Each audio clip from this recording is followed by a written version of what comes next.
এবং 1 লক্ষ টাকার চেক। আরো জোরে করতালি চাইছি।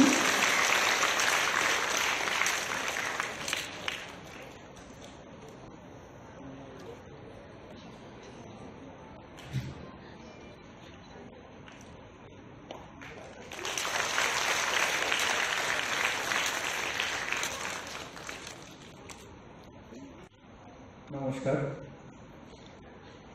আজকের মহারাজা ডিগ্রি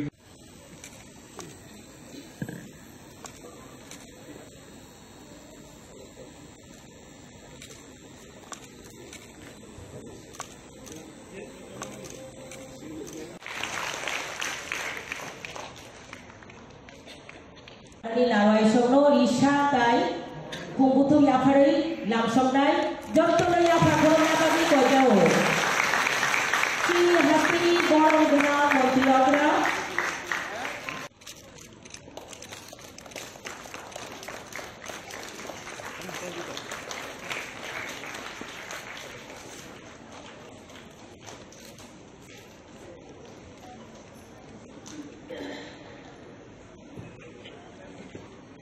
ডক্টর মানিক শাহ মহোদয়ের সঙ্গে আমাদের সম্মানীয় অতিথি বর্গ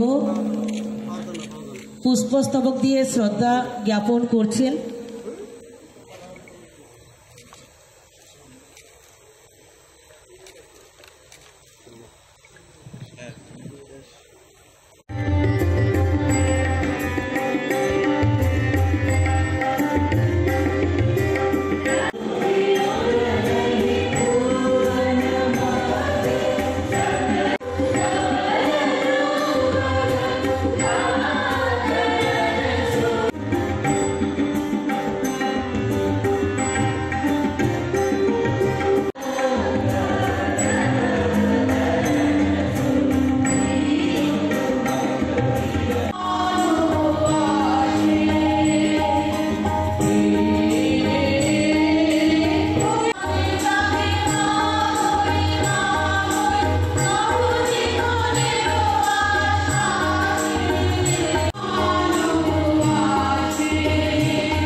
মহারাজার ফ্যামিলি কিছুদিন আগে আপনারা শুনেছেন যে জিষ্ণুদেব বর্মা, যাকে জিষ্ণু কর্তা বলা হয়, উনাকে প্রথম ছোট এক রাজ্য, তিনটা রাজ্য, যেটা সবচেয়ে ছোট রাজ্য আমাদের ত্রিপুরা একটা, সেই রাজ্যের একজনকে জিষ্ণুদেব বর্মাকে কোথায় একটা এত বড় তেলেঙ্গানা রাজ্যে রাজ্যপাল করেছে, ভাবা যায় কোনোদিন, সেটাই প্রথম এবং ইতিহাস সৃষ্টি করেছে। সেইভাবে আমরা কাজ করছি। কিছুদিন আগেও আপনারা দেখেছেন যে গড়িয়া পূজা উপলক্ষে একদিনের ছুটি ছিল, আমরা 2 দিনের ছুটি আমরা ঘোষণা করছি। আজকে মহারাজা বীরবিক্রম কিশোর মানিক্য বাহাদুরের জন্মদিনে আমরা ছুটি ঘোষণা করেছি আমাদের সরকার আসার পর। আমরা শুধু তাই না, আমরা যারা জনজাতি, যারা সমাজসেবীরা আছেন, তাদেরকে সম্মান দেওয়ার জন্য ওনাদেরকে সাম্মানিক ভাতা আমরা দিচ্ছি, ওনাদেরকে আমরা সোশিয়াল পেনশন আমরা দিচ্ছি। কিছুদিন আগেও আমি এই টাকার জলাতে সেখানে আমি গিয়েছি, সেখানে একটা ফুটবল গ্রাউন্ড, আমরা সিনথেটিক ফুটবল টার্ফ সেখানে উদ্বোধন করেছি, খেলার আয়োজন ছিল, এবং আরও 6-7টার মতো আমরা আরও ত্রিপুরার বহু জায়গার মধ্যে এই ধরনের ফুটবল গ্রাউন্ড আমরা করেছি। কিন্তু সেখানে আমি বক্তব্যতে আমি বলেছি যে জনজাতিদের মধ্যে যে ধরনের ট্যালেন্ট আমরা দেখতে পাই, আমি বলছি বি ফিটিং গ্রাউন্ড যদি ওখানে হয়ে থাকে সত্যিকারের অর্থে সেখানে হবে এবং তার প্রপার ইউটিলাইজেশন হবে। আমরা দেখছি ভালো রেজাল্ট আমরা জনজাতিদের থেকে আমরা পাচ্ছি। শুধু তাই নয়, আপনারা জানেন প্রধানমন্ত্রী প্রধানমন্ত্রী জনজাতি আদিবাসীদের উন্নতির লক্ষ্যে প্রিমিটিভ গ্রুপ যারা আছে রিয়াংদের জন্য, সেই কারণে প্রধানমন্ত্রী যে একটা স্কিম রেখেছে। 33 থেকে 34 বছর ধরে রিয়াং শরণার্থী যারা ত্রিপুরাতে, কেউ ভাবেনি এর আগে কত সরকার আপনারা দেখেছেন ইচ্ছে করে ওরা করেনি, কিন্তু আমাদের সরকার আসার পর আমাদের মাননীয় প্রধানমন্ত্রী, আমাদের হোম মিনিস্টার সাহেব মিলে ওনাদেরকে প্রায় 500 করোড় বাজেট রেখে আজকে ওনাদেরকে রিহ্যাবিলিটেশনের ব্যবস্থা করেছে।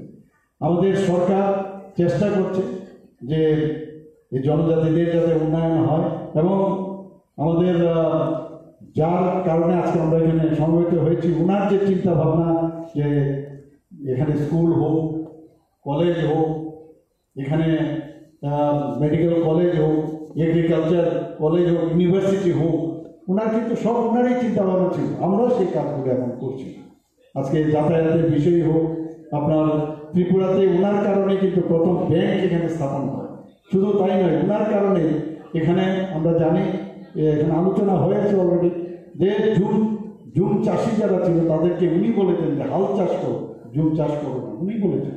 ভূমি সংস্কারের কথা উনি বলেছেন। আগে মুখে মুখে বিক্রি হতো জায়গা, উনি বলছেন না সেটা হবে না, লিখিত আকারে হতে হবে। তো বিভিন্ন সংস্কার উনি করেছেন, বিষয়ে এখানে বিস্তারিত আলোচনা হয়েছে। আমি আজকে ওনার যে 116তম যে জন্মবার্ষিকী উদযাপন আমরা করছি, এখানে যারা যারা উপস্থিত হয়েছে অনেক কেন্দ্র আপনারা শুনছেন, এবং স্টেজেও আমাদের যারা গণ্যমান্য ব্যক্তিরা আছেন, সবাইকে আজকে ওনার এই জন্মবার্ষিকী অনুষ্ঠানে উপস্থিত থাকার জন্য হার্দিক অভিনন্দন ও শুভেচ্ছা জানিয়ে আমি আমার বক্তব্য শেষ করছি। যাই, এখানে বিস্তারিত আলোচনা হয়েছে। আমাদের মহারানীজি বলেছেন যে বেশি কিছু আর এখানে উনি বলবেন না, কারণ অনেকে এত লম্বা আলোচনা হয়েছে যে বেশি কিছু বললে হয়তো বা এক্সস্টেড হয়ে যায়। আমরা ক্লাস যখন নেই কলেজে বা নিতাম, তখন সেখানে 45 মিনিটসের পরে আর ভিতরে অনেকে ঢুকে না, তো ওই জায়গায় 45 মিনিটস অব্দি ক্লাস, এরপরে না।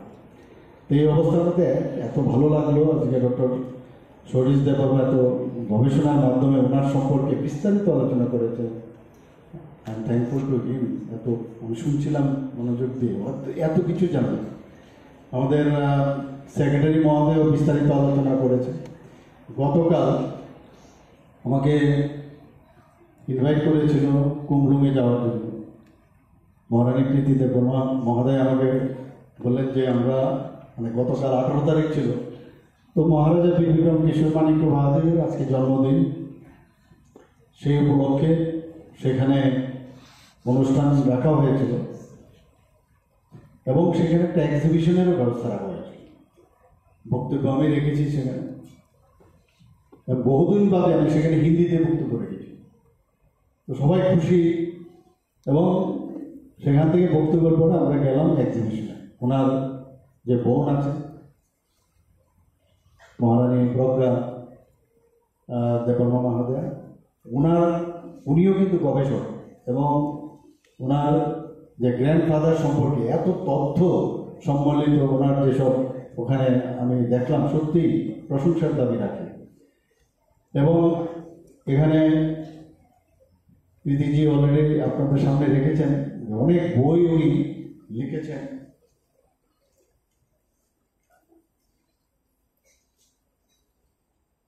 অনেক বইও উনি লিখেছেন। আমি ওইগুলো দেখে উনি কি ধরনের সেই যুদ্ধের সব ড্রেস, তলোয়ার, বিভিন্ন বিষয়ে ওখানে উনি সেই এক্সিবিশনে হবে, এগুলো আমাদের জানা ছিল না। আমার তখনকার সময় কিন্তু এখানে এক্সিবিশন হতো চিলড্রেন্স পার্কে, সেখানে এগুলো আমরা দেখতাম। তো মাঝখানে একটা গ্যাপ হয়েছিল। তো আমার কাছে হয়তো এটা খুবই সেটা নতুন কিছু না, কিন্তু নেক্সট জেনারেশন আমি মনে করি যে সেখানে যাওয়া উচিত। উনি বলছিলেন যে এই ধরনের মিউজিয়ামের মধ্যে আমরা যদি এই জিনিসগুলো রাখি, মানুষ জানবে, নেক্সট জেনারেশন বুঝবে। এখানে যারা ছোটো ছোটো ছেলে মেয়েরা আছে, মেইন উদ্দেশ্য আজকে এই যে জন্মদিন বা জন্মশতবার্ষিকী আমরা পালন করি, উদ্দেশ্য হচ্ছে উনি যেসব স্বপ্নদ্রষ্টা ছিলেন, ভাবতেন কি হবে, কি করা যাবে, ওনার যে চিন্তা ভাবনা, সেটাকে নেক্সট জেনারেশনের যাতে সামনের দিকে এগিয়ে নিয়ে যায়, সে তার জন্যই আজকে ওনাকে আমরা সবাই স্মরণ করছি, সবসময় আমরা সেটা করি। এবং এখানে যে জিনিসটা খুব ইম্পর্টেন্ট সেটা হচ্ছে যে উনি বিদেশেও গেছেন, বিভিন্ন রাষ্ট্রপ্রধানদের সাথেও দেখা করেছেন, এবং কিভাবে এখানে এলেন, ঠিক দ্বিতীয় বিশ্বযুদ্ধের আগ মুহূর্তে উনি কোনোরকম এখানে যা বললেন ডক্টর, তো উনি এসেছেন। মেইন উদ্দেশ্য হচ্ছে যে নিজের রাজ্যকে কিভাবে সেটাকে আরও ডেভেলপ করবে, সেই দিশার কারণেই কিন্তু সেখানে উনি গেছেন। এবং সেখানকার কি কি অ্যাডভান্টেজ কি মানে সেখানে অ্যাডভান্সমেন্ট হয়েছে তার যে চোখে দেখা, সেটা দেখার পরই আজকে উনি এই রাজ্যকে যে কারণে ওনাকে বলা হয় আধুনিক ত্রিপুরা রূপকার। আমরা সিঙ্গারবিল এয়ারপোর্ট এখনকার জেনারেশনের তো জানিই না, এখানে এয়ারপোর্ট সিঙ্গারবিল এয়ারপোর্ট আমরা জানতাম, সেই ফ্লাইট থাকতো এরকম, এটা উঁচু সেই ডাকোটা টাইপের ফ্লাইট, সেখানে সেই ফ্লাইটে আমরা যেতাম। সেই সিঙ্গারবিল এয়ারপোর্ট মহারাজা বিবেকানন্দ কিশোর মানিক্য বাহাদুর সেখানে করেন। এবং পরবর্তী সময়ে আপনি দেখুন এই মহারাজাদের এত কিছু আমাদের ত্রিপুরার জন্য করে গেছেন, তার মূল্যায়ন কিন্তু সেইভাবে অনেক সরকার, আমাদের এই সরকার আসার আগে অনেক সরকার এসেছে, তার মূল্যায়ন করা হয়নি। এবং এটা ইচ্ছে করে সেটা করা হয়েছে, ইচ্ছে করে তাদের সম্পর্কে না জানা, কারণ তারা এত বেশি কাজ করেছে যে সেইগুলো যদি মানুষ জানে, তো কম্পেয়ার যদি করে যে আমরা তো সেই তুলনায় কিছুই করিনি, তো ইচ্ছাকৃতভাবে মানুষ যাতে ওনাদের সম্পর্কে না জানে সেই কাজটা কিন্তু করেছে। আমাদের সরকার আসার পরে, বিশেষ করে মাননীয় প্রধানমন্ত্রীজি যখন আসে, তখন কিন্তু দেখা গেল তার কীভাবে সম্মান দিতে হয় রাজা মহারাজাদের, সেটা এই প্রধানমন্ত্রীজি শুরু করেন। উনি নিজে এসে সেই সিঙ্গারবিল যে আগরতলা এয়ারপোর্ট, সেটা পরবর্তী সময় হয়, সেই আগরতলা এয়ারপোর্টের নাম মহারাজা বিক্রম কিশোর মানিক্য বাহাদুরের নামে সেটা ওনার করা হয়। পূর্ণবয় একটা মূর্তি ওনার সেখানে স্থাপন হয়। পরবর্তী সময় যখন ইন্টারন্যাশনাল মানে এয়ারপোর্ট হয়, সেখানেও আমরা জায়গা আমরা চেয়েছি এভিয়েশন মিনিস্ট্রির কাছে, সেখানে আমরা জায়গা দিয়েছি, সেখানে আমরাও ওনার মূর্তি, কারণ যে মূর্তিটা সেখানে স্থাপন করা হয়েছে সেটাকে যদি আমরা তুলে আনি ভেঙে যাওয়ার চান্স ছিল। তো এর জন্য আমরা নিজেরা আমাদের ত্রিপুরা সরকারের তরফ থেকে আমরা একটা বাজেট করে সেখানে আমরা আবার নতুন করে ওনার প্রতি সম্মান, এখানে অলরেডি বলা হয়েছে, আপনারা দেখেছেন আমার ঠিক পুরনো বাড়ির সামনেই একদম, সেখানে একটা আইল্যান্ড ছিল, একটা আইল্যান্ড নাম গোত্রহীন আইল্যান্ড। আমরা দেখতাম সেখানে যে এটা 0 মাইল বলা, মানে এখান থেকেই আজকে ধর্মনগর কত কিলোমিটার, উদয়পুর কত কিলোমিটার, কিন্তু কেউ জানে না এই কিলোমিটারটা শুরু কোথায়। আজকে যে কোনো একটা স্কেলও যদি আমরা নেই, স্কেলের তো একটা থাকবে 0, 1, 2, 3 এত সেন্টিমিটার, কিন্তু এটা কিন্তু আমরা জানি না। কিন্তু আমরা যেহেতু নিজের চোখে আমি দেখেছি সেটা, এবং একটা আইল্যান্ড ছিল কামানচৌরের সাথেই, যেহেতু আমার সুযোগ এসছে এটা আমি দেখতাম, সেটা আস্তে আস্তে মাটির নিচেই চলে যেত। আমি তখন আধিকারিকদের বললাম যে এটাকে আমরা উপরে আনতে হবে, এবং সেটা কিন্তু আমরা করেছি, এবং মহারাজা বিক্রম কিশোর মানিক্য বাহাদুর সেখানেও আমরা মূর্তি স্থাপন করেছি। এই হচ্ছে আমরা সম্মান কীভাবে দিতে হয় এবং ওনাদের ইতিহাস, যে কারণ ইতিহাসকে না জানলে কোনো সময় আমাদের আরও কী কী দরকার, এক তো ওনাদের কাছ থেকে নেওয়া, আবার নিজেদের আরও কিছু ডেভেলপ বা ইনোভেটিভ আইডিয়া নিয়ে আরও রাজ্যকে দেশকে কীভাবে এগিয়ে নিয়ে যায়, প্রধানমন্ত্রীজি যেভাবে আইডিয়া দেন আমাদের সেইভাবেও আমরা আজকে আপনারা দেখুন, আপনারা আমি জানি না আপনারা দেখেছেন কিনা, মাননীয় প্রধানমন্ত্রীজি আজকে উনি একটা টুইট করেছেন, আমি টুইটটা আপনাদের পড়ছি, যে I pay homage to the great Maharaja Bir Bikram Kishore Manikya Bahadur on his birth anniversary. He played an indelible role in the development of Tripura. He devoted his life towards empowering the poor and downtrodden. His welfare measures for the tribal communities are widely respected. Our government is committed to fulfilling his vision for Tripura's progress.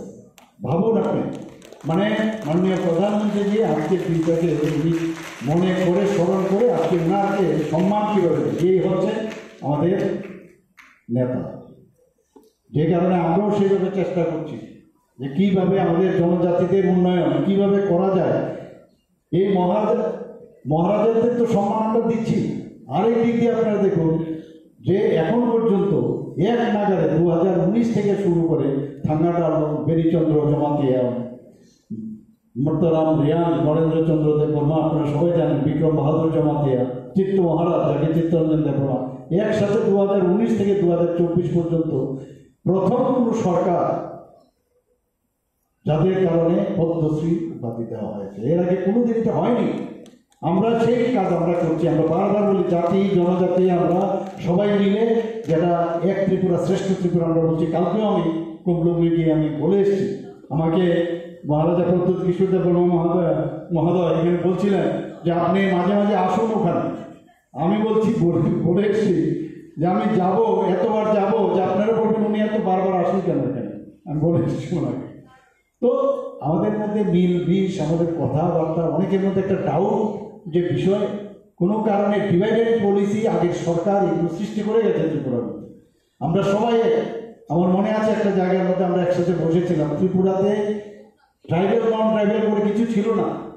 আমাদের এই কথাটাই আমি আরেক জায়গায় আমি বলেছি যে যদি চাকলা রসুনবাদ নেওয়া হয় তাহলে ত্রিপুরার যে জিওগ্রাফি অনেক বেশি হতো। আমাদের কাছে নদী থাকতো, আমাদের কাছে রেল লাইন থাকতো, আমাদের কাছে সমুদ্র থাকতো, সব দিক দিয়ে ত্রিপুরার চেহারাই অন্যরকম হতো। যে কোনো কারণে হোক আমাদের আজকে সেগুলো আমাদের হাত থেকে চলে গেছে। সবচেয়ে যে পার্টিশনের ফলে ত্রিপুরাই একমাত্র রাজ্য সবচেয়ে বেশি ক্ষতি হয়েছিল।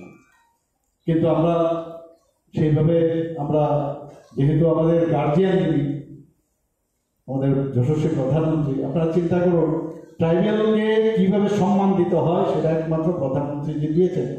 একটা মানে সর্বোচ্চ সাংবিধানিক পোস্ট শ্রীমতী দ্রৌপদী মুর্মু যে প্রেসিডেন্ট অফ ইন্ডিয়া কে দিয়েছে, আজ পর্যন্ত কোনোদিন শুনিনি আমরা। এরকম একটা মানে অত্যন্ত মানে